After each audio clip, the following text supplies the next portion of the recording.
క్రైస్తవ దేవాలయాల్లో ఉదయం తెల్లవారుజాము నుండే ప్రార్థనలు మొదలుపెట్టారు. క్రిస్మస్ సందర్భంగా ఉమ్మడి నిజామాబాద్ జిల్లా వ్యాప్తంగా క్రైస్తవ దేవాలయాల్లో పూజలు నిర్వహిస్తున్నారు. ప్రతి సంవత్సరము లాగే ఈ సంవత్సరం కూడా అందరూ బాగుండాలి, అందులో మనం ఉండాలనే విధంగా చర్చిలలో పూజలు నిర్వహిస్తున్నారు. మనతో మాట్లాడేందుకు క్రైస్తవ సోదరులు ఉన్నారు. వారిని అడుగుదాం. ప్రధానంగా ఈరోజు క్రిస్మస్ పండుగ రోజు ఉదయం తెల్లవారుజాము నుండే వివిధ రకాల పూజలు నిర్వహిస్తారు క్రైస్తవ దేవాలయాలు. అసలు ఏమేమి పూజలు నిర్వహిస్తారు, ఏంటి ముఖ్యంగా క్రిస్మస్ పండుగ ముఖ్య ఉద్దేశం ఏంటి?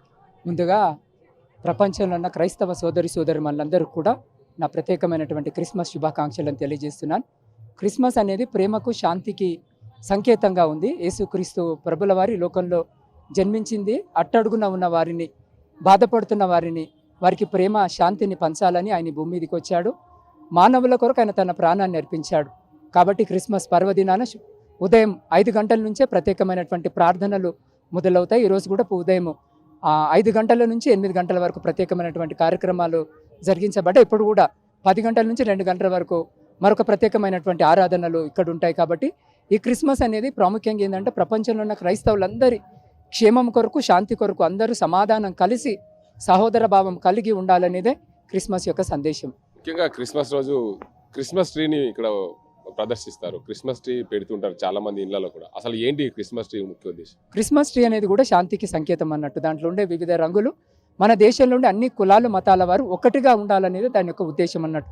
మనమందరము సహోదర భావం కలిగి ఒకరినొకరు ప్రేమిస్తూ ఎవరికి హాని తలపెట్టకుండా ఒకరినొకరు ప్రేమించుకుంటే దేశం అంతా కూడా సౌభాగ్యంగా, క్షేమంగా ఉంటుంది అనేది ఉద్దేశం. క్రిస్మస్ తాత వేషధారణ కూడా కొనసాగుతుంది ఈ రోజు. అంటే ప్రధానంగా క్రిస్మస్ తాత వేషధారణతో అందరూ కూడా ఆ తాతను ఆరాధిస్తారు. అసలు ఏంది దాని ఉద్దేశం? క్రిస్మస్ తాత యొక్క ఉద్దేశం ఏంటంటే ఇప్పుడు ప్రపంచంలో అందరూ ఉన్న వాళ్ళే లేరు కదా, చాలా మంది పేదవారు ఉంటారు. వారికి ప్రత్యేకమైనటువంటి బహుమతులను తీసుకురావడానికి ఈ క్రిస్మస్ తాత వస్తూ ఉంటాడు. చిన్నపిల్లలకు, పేదవాళ్ళకి బహుమతులు ఇవ్వడమే ఆయన యొక్క ప్రపంచ స్థాయిలో ఉన్న క్రిస్మస్ సోదరులకు మీరు ఏం చెప్తారు? ప్రపంచంలో క్రైస్తవ సోదరులందరూ కూడా నేను చెప్పేది ఏంటంటే శాంతి, సహనం కలిగి ఉండండి, ఎవరిని ద్వేషించొద్దు, ప్రతి ఒక్కరిని ప్రేమించండి. కుల మత భేదాలు లేకుండా ప్రతి ఒక్కరిని, మనల్ని మనము ఎలా ప్రేమించుకుంటామో ఇతరులను కూడా అలానే ప్రేమించాలి. ఎందుకంటే యేసుక్రీస్తు ప్రభు చెప్పింది కూడా నిన్ను వల్ల నీ పొరుగు వారిని ప్రేమించమని చెప్పిండు. కాబట్టి ప్రతి క్రైస్తవ సోదరునికి నేను విజ్ఞప్తి చేసేది ప్రతి క్రైస్తవ సోదరికి నేను విజ్ఞప్తి చేసేది ఏంటంటే సహనం కలిగి, ఓర్పు కలిగి, ఎవరిని ద్వేషించకుండా అందరినీ ప్రేమిస్తూ అందరినీ సమానంగా చూస్తూ ఉండాలనేదే నా యొక్క సందేశం. Thank you very much.